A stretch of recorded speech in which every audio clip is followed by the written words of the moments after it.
Magandang buhay po sa lahat mga kao. Ngayon po ay magpapalit tayo ng air filter nitong aking Honda CB 125. So huwag natin patagalin. Atin na ipapakita sa inyo. So kakalasin ko lang po ito. At ibibinibenta ko po yan. Medyo mahirap magbenta. Binabarat na nga ngayon. Kaya dahil nga meron na rin siyang kaunting tagiktik sa makina. 7 years ko na siyang nagamit. At meron na po ako XRM kaya ako siya ibibenta. So kaya namang hindi bago mga pyesa, kaya bago ko ibenta ay papalitan ko muna. Madali lang naman po yan. So maka-remembrance pa tayo ng video sa kanya. Souvenir. Ayan o. Namimiss ko talaga ito. Napakatipid dito sa gas. 700 for 9 days. So tara na. Ang kailangan lang naman tayo dyan ng Philip. Yun yung Philip. Sa iba pa mga tools. Tingnan ko kung kakayanin ko ito. Madali lang po ito ipalit. Kinakalas lang at pinasalpak lang. Let's go. Gamit po tayo ng Philip. Ito bago natin ikalasin ay kakalasin muna po natin. Ito lang naman ang ano dyan. Naku, hindi kaya ng ano. Kailangan na yung flat screw, hindi Philip. Kinalawang na. Kinalawang na rin itong aking yun. Pag hindi kaya ng Philip, ito pong flat screw. Kalawangin na eh. Naglilinis pa ako ng mga pyesa ko. Tatanggalin ko na rin mga piyesa nito dahil bebenta na nga. Baka po gusto nyo. Yun, asala pala ang pinakalas ko. Doon tayo sa kabila. Ito pala ano. Diba ito? Ito na nga. Kakalasin to dito. Gulat lang tayo. So ito kaya ito ng Philip. Sana madali. Tanda ko pa ito eh. Dito lang sa nakakalas.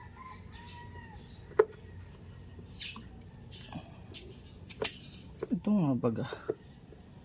Pag hindi ito sa kabila. Battery yung kabila eh. Sana ito na nga.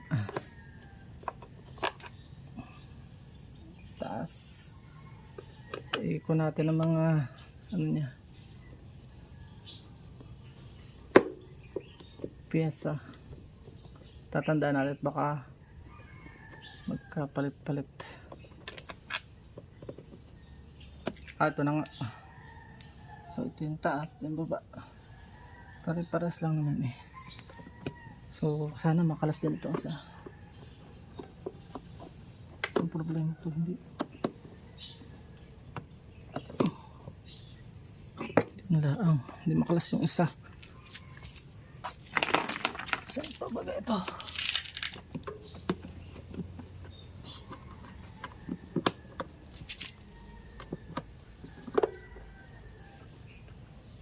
Bumigay ka. Lang ating anuhan. Problema pag luma na yung ano nagluma.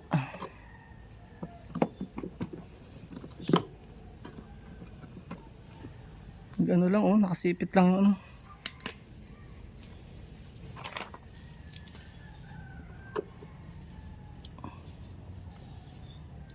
Kailangan iba pack drive pa yata ang gamitin.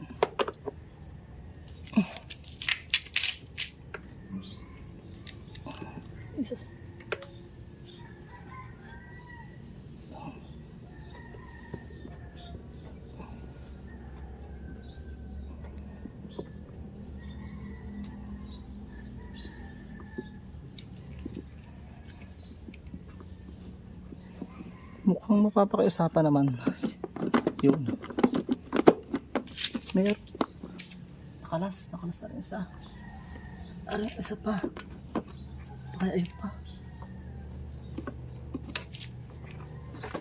Apat pala ito.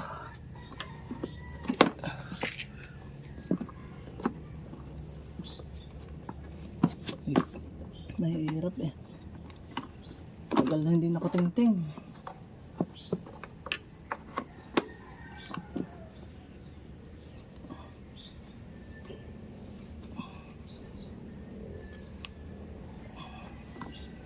Umulan pa man din. Pag umulan po, edi tigil tayo. Yun. Ganyan siya. Kung napabayaan, edi ganyan ang tsura niya. Yun, nalaglag yung isa. Hanapin ko yung nalaglag. So papahinga muna po tayo at maulan. So yan mga kawaw, nilinisan ko muna po itong cup, itong pinaka cover nya. O diba, nagmukhang motor na, tesa ng motor. Tapos itong pinaka na cover nya sa labas, plastic cover, ay nilinisan ko na rin. So ganun po gagawin natin. Ang bawat motor po may kanya-kanyang design. Hanapin nyo lang po, manood lang po kayo ng mga tutorial, depende sa brand ng motor kung paano tanggalin, katulad na rin. O pag hindi mo alam, fix siya, hindi siya nalalaglag. Yung dalawa siguro para makaiwas sa abala.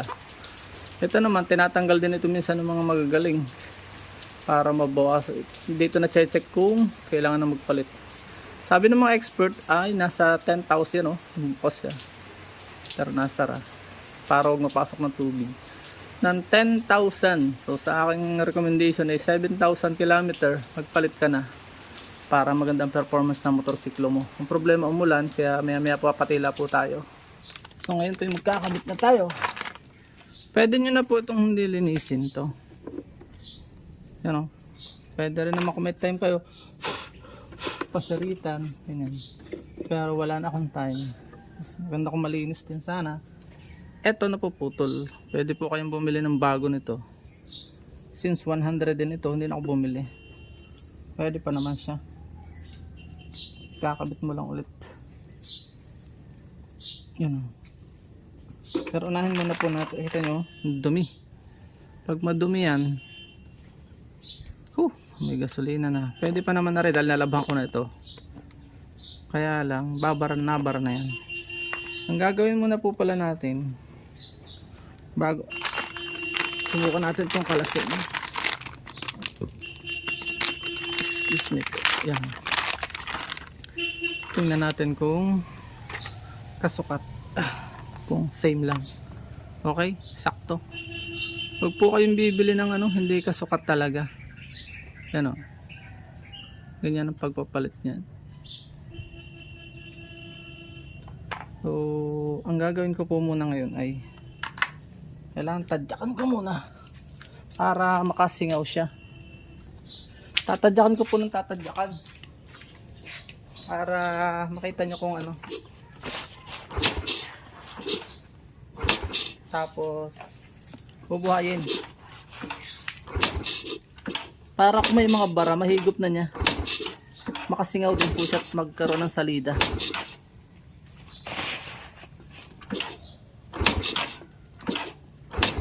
Yan.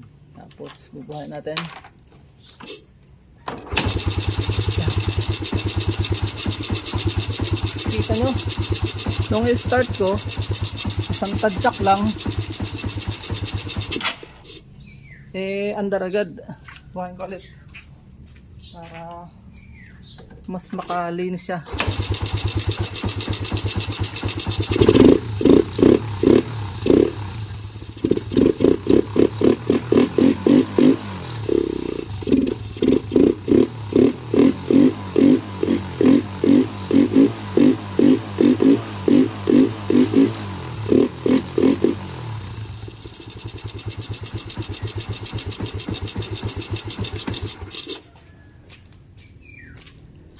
Kita nyo siya ay nakasingaw. Problema, nalaglagan to. Nalaglagan ng mga dumi. Pagpag.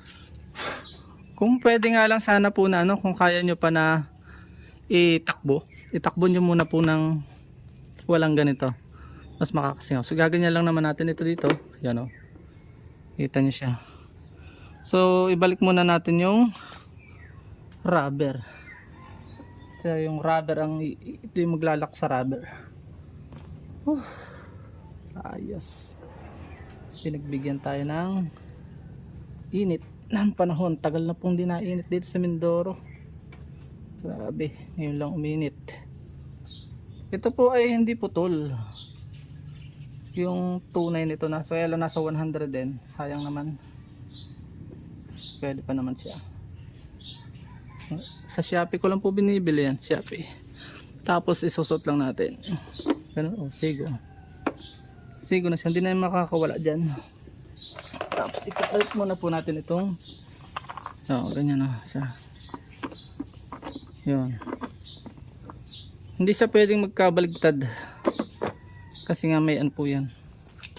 And then ito na, ito nang kung ano yung inalis natin, kung saan, doon, para hindi po magkabaliktad. Kabit po natin. Gagamit lang po ulit tayo ng Phillips screw. Nasa na akin Phillips screw. Ganda tingnan pagka bagong linis, oh. Talaga naman. So, swerte ng bibili nito. May daming memories. So, yung kung huwag natin masyadong isagad dito. Hirap kalasin to. Itong kabila. Sakto lang dapat. Kawawa naman yung hindi naman yan maaano. Hindi naman lalaglag. Basta sumabit na okay na. Ito lang medyo higpitan natin. Baka malaglag. Testing ulit natin para makita nyo yung tunog. Testing natin. Ayos! Ang pino na ng tunog.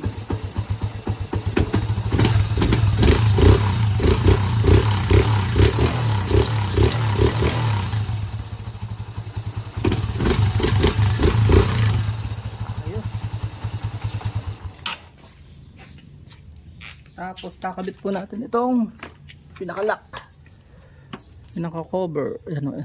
Mayroon po siyang lock dito. Almost depende po sa motor kung ano yung ating. Tapos itong kung itatapon na natin. Wala nang mapapagamitan ito. Ito ulit ang gagamitin natin. Sorte naman ang bibili nito. Kaya ang prayer ko talaga mapunta sa tamang tao. May bago pang pyesa. May libre pa yung pyesa eh. So iuwi ko na po ito. Paalam and God bless. Hope may natutunan po kayo sa bigsi nating video. Paalam and God bless.